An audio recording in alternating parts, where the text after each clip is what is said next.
Hello there, our friends, Evolutionary Energy Arts family. Hello there. Blue skies out today, guys. How about where you guys are? Yes, it's beautiful out today. Hopefully, you guys got the same. Yeah, so, there is a big earthquake to talk about, but first I'm going to talk about this little one, relatively little. It's a 3.0, as you see, 20 kilometers south of western Colorado. Because I was wondering, could we have actually felt this? Because last night in the middle of the night, there was just like a sound like something fell. And, I got out and took a look around and couldn't see anything. So I thought, oh, well, I don't know what that was. Maybe it was snow coming off the roof or something. But then this morning we looked and, we've been staying mostly in this little adobe structure. And part of the wall collapsed. I mean, it was a small part, but still a chunk came out of the wall. Could that really be from this 3.0? Because we're just we're pretty close to it. We're just a little bit north of there. Curious, really curious. Well, we're kind of close, but kind of far. But, it's like, wow, did that really have that big of an impact and crack a wall? Yeah. So then we did have a bigger one, which we're going to talk about. But when you look at this location, you could see where it is. And whenever you see these little things right here, this is all, this is fracking.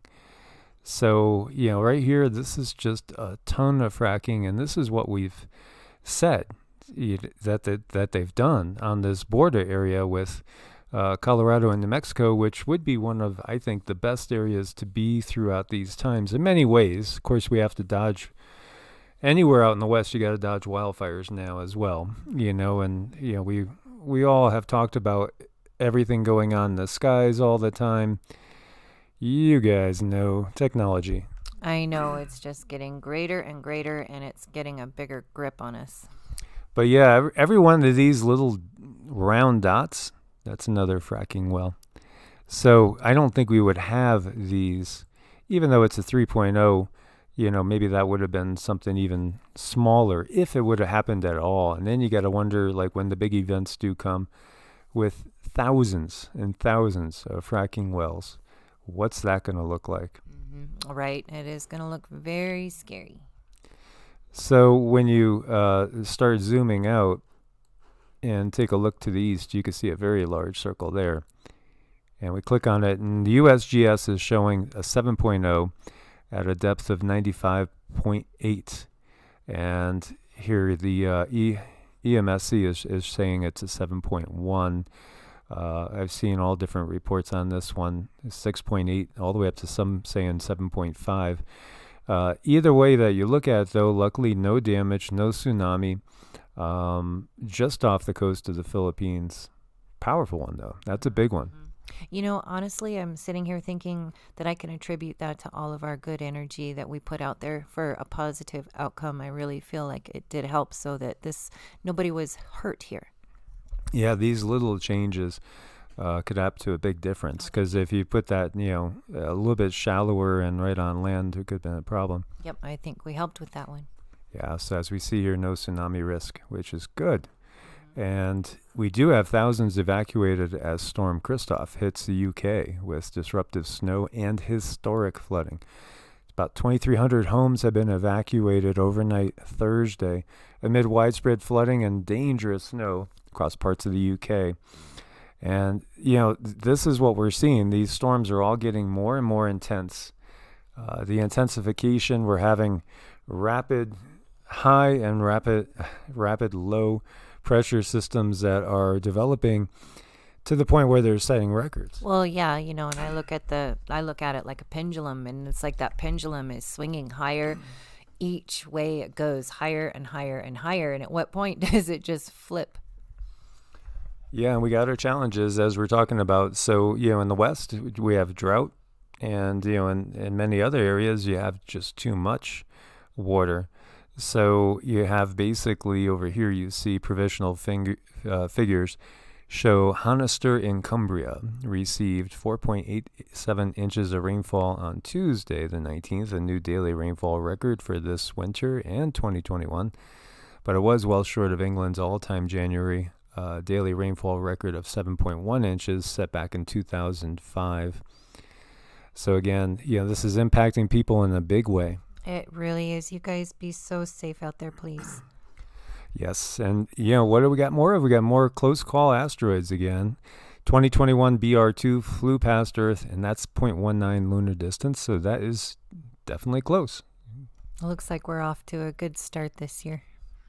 Yeah, this one's small, though, in between 6 and maybe 13.5 feet, so again, this would have maybe just given us another one of those beautiful fireballs that we've seen so many of lately. And there's one seen over a wide area of Japan as well. Now I'm looking at this one. I do feel an entity in there for sure, like a being coming in using that as a medium. And this is what you see too. So they say that it appeared to be traveling at a relatively slow speed compared to a regular meteor. Well, maybe it's not a meteor. Right. Exactly. And we've seen that, time and time again, these ones that go by and they just don't feel like they are just, rocks coming on in. So we have increased activity at Raung volcano, alert level raised to 2, aviation color code to orange in Indonesia.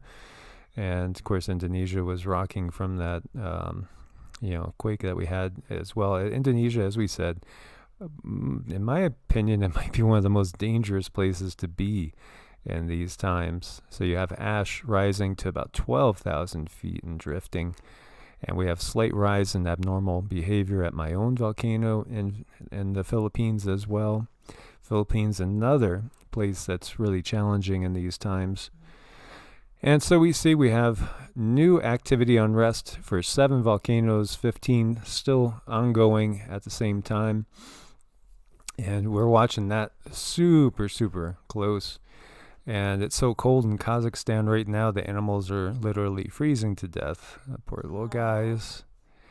Look at those temperatures, almost negative 60 below in Kazakhstan. That is damn cold. It makes me want to go give him a blanket. Well, it's a little late now. It makes me sad. But we've seen this too, and we saw massive die-offs last year and the year before even in certain areas. Like, this little guy just froze where he was. Cute fox there. It's really sad. It is. I feel so bad. As you see, a lot of sheep and even dogs too. They died instantly, freezing in place. As if they had suddenly no air to breathe. This is really strange, isn't this? This is very much like that movie. Well, what about The Day After Tomorrow? Yeah, but what about that? It's like a big elephant. I forgot what they call him, but they found it frozen with food in its mouth. Yeah, the woolly mammoth. Yes. Yeah, this is weird. I mean, that dog is frozen, just like mid-step. I know. So there's this thought that there could be these vortices, that come out of the sky and create these areas that get abnormally cold. And then there's also the thought that there, really could be not enough oxygen. And what are we going to do when the magnetosphere gets down to like 10% of its strength? Very, very, interesting thoughts, because some think it's only going to be survivable in the tropics, from one tropic to the other, and everything else is not going to be okay. Some think that. Everybody varies, and we don't even know time frames, really. We really, really don't. No, we don't. We just know what we're being told. And again, that's another reason why we need to get in touch with our heart chakras and be able to read out into the ether so we can find out our own truth.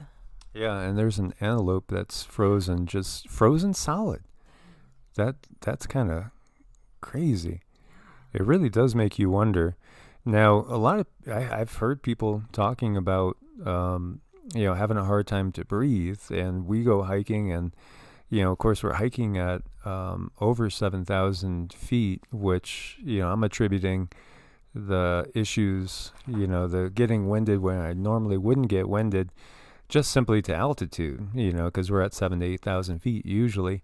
And I spent 40 something years at sea level, basically. So most of my life's been at sea level.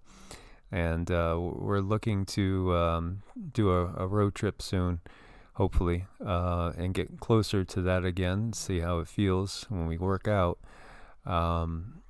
But there is that line of thought that the oxygen, we start losing the oxygen during a magnetic pole reversal as well. Curious, very, very curious. A lot of things to consider. And we see over here, rare summer snow hits New Zealand. Global cooling set to intensify as well. So summer snow in New Zealand. That's wonderful. Interesting. So guys, make sure you are subscribed. Click the bell. Hopefully you'll get a notification or two. We want to thank you for your support on Ko-Fi and Patreon. We couldn't do it without you. You can reach us, set up an appointment at EEARTS at ProtonMail or evolutionaryenergyarts@gmail.com. And we'll have another in the series on Vedic astrology coming up shortly. As always, guys, be prepared. God bless and namaste. Namaste.